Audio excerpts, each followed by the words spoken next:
प्रसार भारती अभिलेखागार की प्रस्तुति सदाबहार सुनहरे दौर का अनमोल खजाना।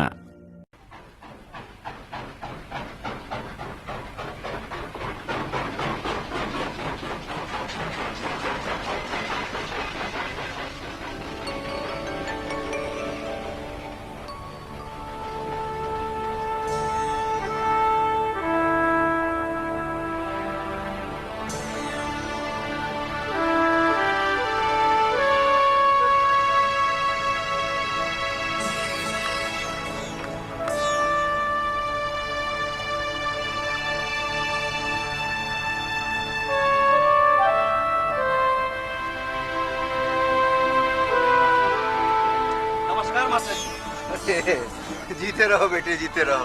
कैसे हो? जी मास्टर जी, सब आपका आशीर्वाद है। मेरा नहीं, कहो कहो भगवान का आशीर्वाद है। अब जो भी कहिए मास्टर जी, मेरे लिए आप ही तो सब कुछ। अरे आप कहीं? हाँ, हृदयपुर। आपकी ट्रेन मास्टर जी बिल्कुल राइट टाइम पर है। अच्छा तो मास्टर जी मैं चलता हूँ, नमस्ते। जीते रहो बेटे।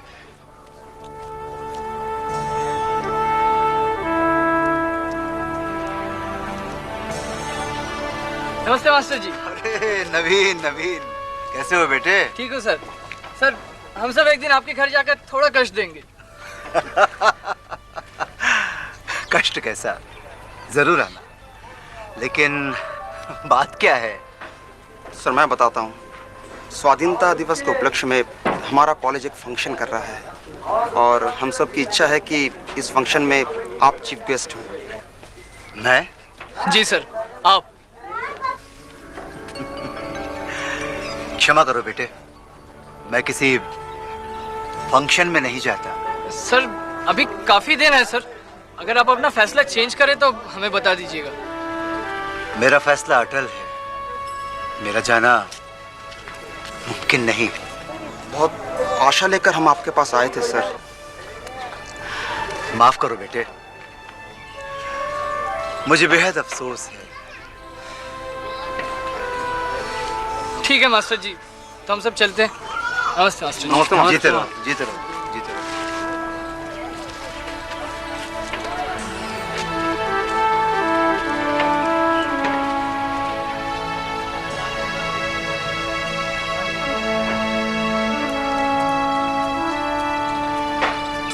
स्वाधीनता।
आखिर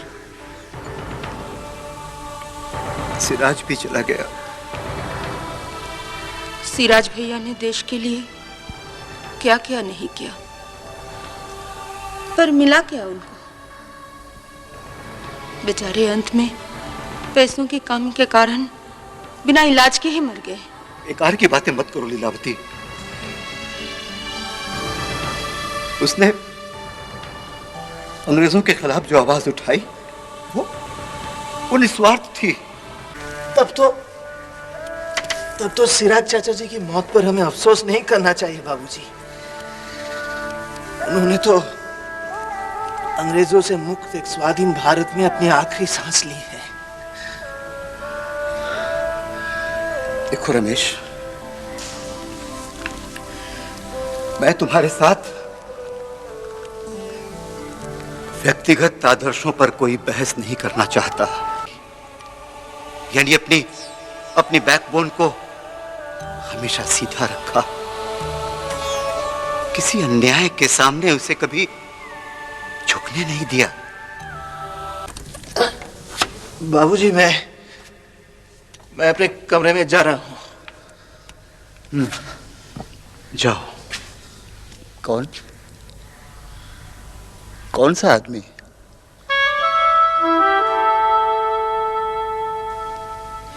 बात क्या है? तुम लोग ऐसे चुप क्यों खड़े हो? बताओ मुझे। तुम अच्छी तरह समझ रही हो कि तुम मुझे क्या करने पे मजबूर कर रही हो। क्या चाहती हो तुम? मैं उस निशिकांत जैसे गंदे और घटिया आदमी को सपोर्ट करूं? चुनाव जीतने में उसकी मदद करूं?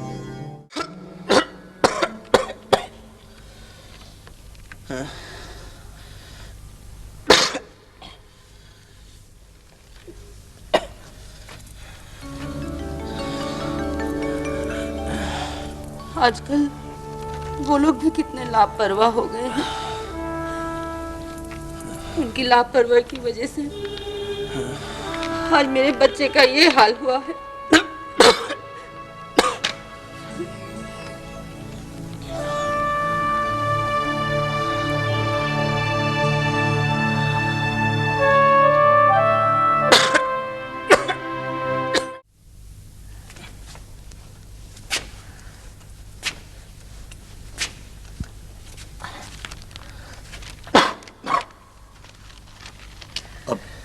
कैसी तबीयत है बेटे?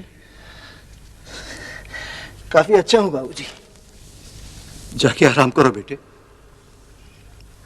ज्यादा चलना फिरना तुम्हारे लिए ठीक नहीं। चलना फिरना,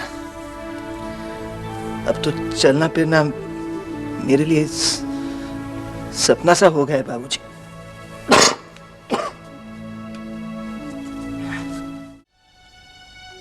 आपका साथ दूंगा। सर मैं किस तरह आपका शुक्रिया अदा करूं सर। ये मीटिंग है कितने बजे? ठीक 2 बजे सर। ध्यान रहे मीटिंग ठीक वक्त पे शुरू हो। बिल्कुल सर। वरना हमें घर पहुंचने में बहुत देर हो जाएगी। आप बेफिक्र रहिए भूपति मोहन जी। बाबूजी, जैसे कई फ्रीडम फाइटर्स ने आज मंत्री, एमएलए, एमपी बनने में कोई कसर नहीं छोड़ी। अंग्रेजों ने जब पॉलिटिकल पावर हमारे देश के लोगों के हाथ में दे दी थी, तब सब अपना हक उस पॉलिटिकल पावर पर जमाने में मशगूल हो गए, पागल हो गए। लेकिन बाबूजी उन सब से अलग थे। बाबूजी अपने आदर्शों के लिए ही अपना सिर सीधा और ऊंचा रखे हुए हैं। गई कहाँ ये लड़की? कहीं फिर सर्टिफिकेटों का बंडल उठाए किसी ऑफिस के दरवाजे पर बैठी होगी धरना देकर, किसी तरह अंदर जाने के लिए। मैं उसे समझा नहीं पाया बाबू। चाहे जितनी भी उम्मीद करो, बिल्ली के भागो छींका नहीं टूटता। पर वो मेरी सुने तब तो। देखा बाबा, इतनी देर आप अंधेरे में ही तीर चलाते रहे। बाहर से आते आते तुम्हारी बात मेरे कानों में पड़ रही थी। सोच रही थी कि उम्मीद की बातें सुनकर भैया तमतमा जाएंगे, पर नहीं, उन्होंने तो निराशा को और भी जोरों से जकड़ लिया है। ठीक ही तो किया। मेरी निराशा की 2-1 चिंगारियों से तेरी आशा का दवानल और धू धू कर जल उठेगा। हाँ?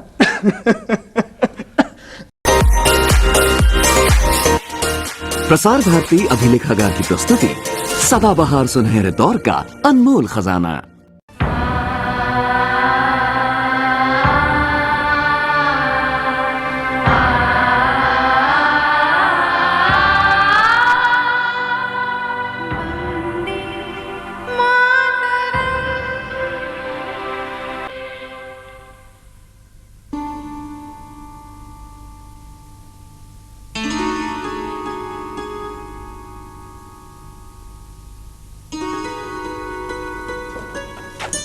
वो मैना कहाँ गई?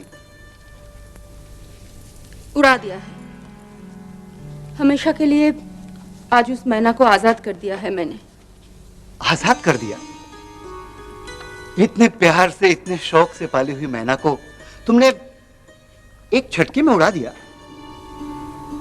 बीच बीच में दिखाई देता कैसे अनमनी सी होकर वो पिंजरे में से सिर उठाए आकाश की तरफ हसरत भरी नजरों से देखती रहती।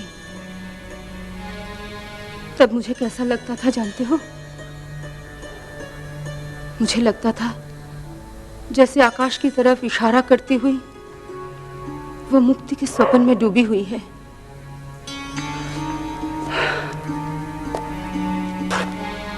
पिंजरे की उस मैना की तरह काश कोई हमारी आजादी के सपने को भी यूं ही अचानक साकार कर देता।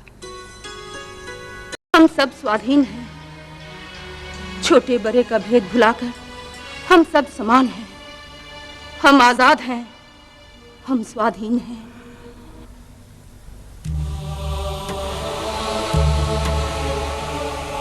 तुमने स्वाधीनता का अर्थ समझने में गलती की है लीलावती।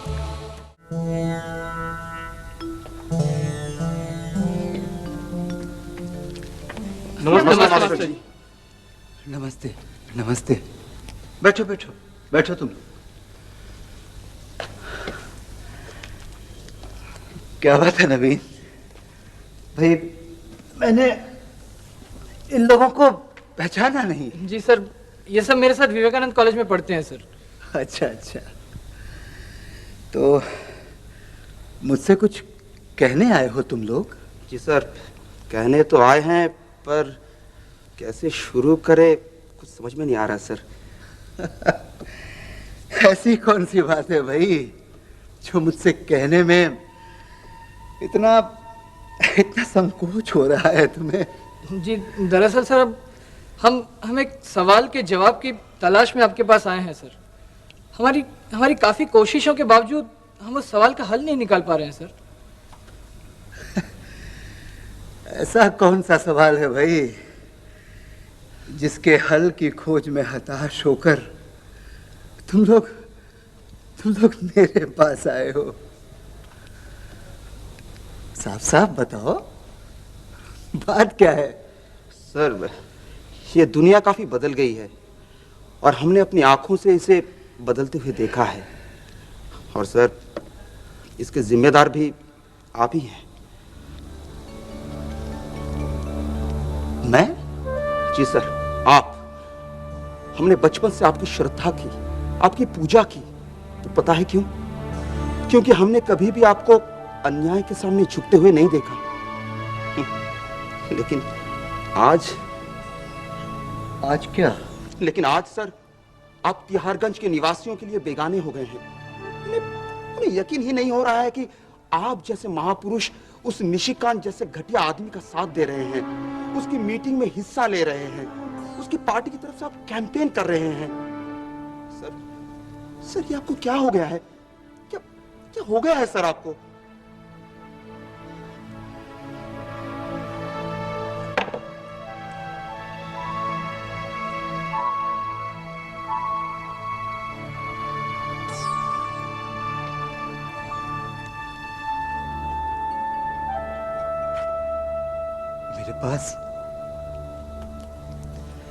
मेरे पास इसके अलावा और कोई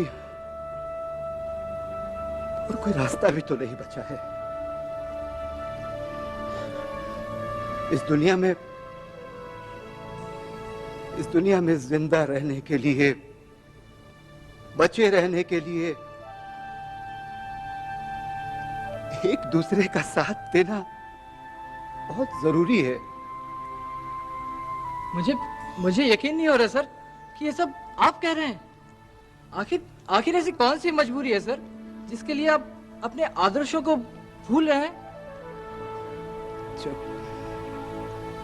जब तूफान बहुत तेज हो ना, तो अपनी डूबती हुई कश्ती को बचाने के लिए उसकी दिशा बदलनी ही पड़ती है। मानता हूं सर, मानता हूं, मगर ये तूफान आपके लिए तो कोई नई बात नहीं है सर। इसके पहले भी आप इससे भी कई भयानक तूफानों का सामना कर चुके हैं। हम आपको अन्याय के सामने यूं हार मानने नहीं देंगे सर, नहीं देंगे। देखो बच्चों, सूर्यास्त के समय जो लोग सूर्योदय की रोशनी को तलाशते हैं ना, उनकी खोज कभी सार्थक नहीं होती। होती है सर। सूर्यास्त के साथ साथ ये धरती हर रोज जैसे अंधेरे की गहराइयों में खो जाती है, उसी तरह हर रोज एक नई आशा लेकर, एक नई किरण दूर गगन पर उदित होकर इस धरती को रोशनी से भर देती है। जी सर, हम आपको निशिकांत चौधरी जैसे आदमी का साथ देने नहीं देंगे सर। हम आपको उसकी मीटिंग में जाने नहीं देंगे सर। मुझे क्षमा करो तुम लोग, मैं तुम लोगों की बात नहीं मान सकता। हम आपको जाने नहीं देंगे सर। मुझे जाना ही पड़ेगा। मैंने निशिकांत को जबान दी है। तुम लोग प्लीज मुझे माफ करो। मैं मजबूर हूं।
बहनों और भाइयों,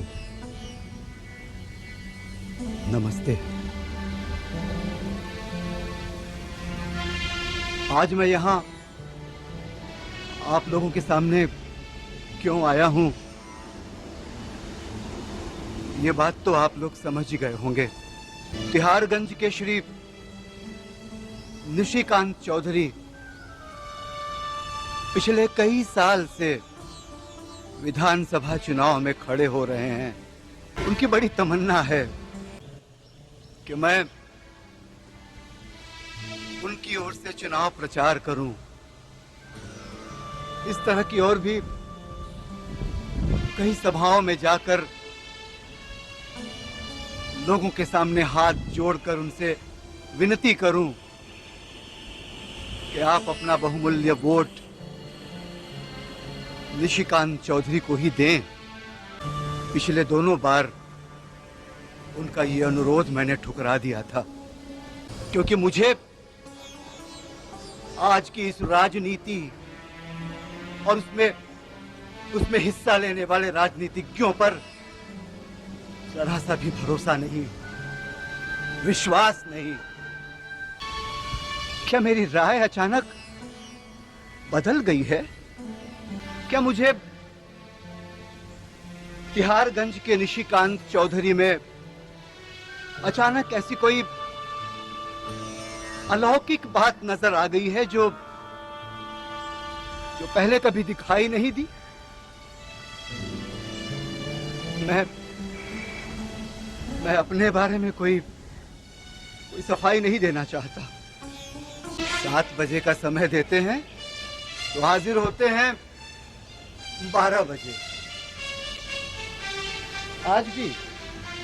आज भी सुबह 8 बजे इन्होंने मेरे घर पहुंचने का वादा किया था। गाड़ी भेजी जरूर, लेकिन 11:30 बजे।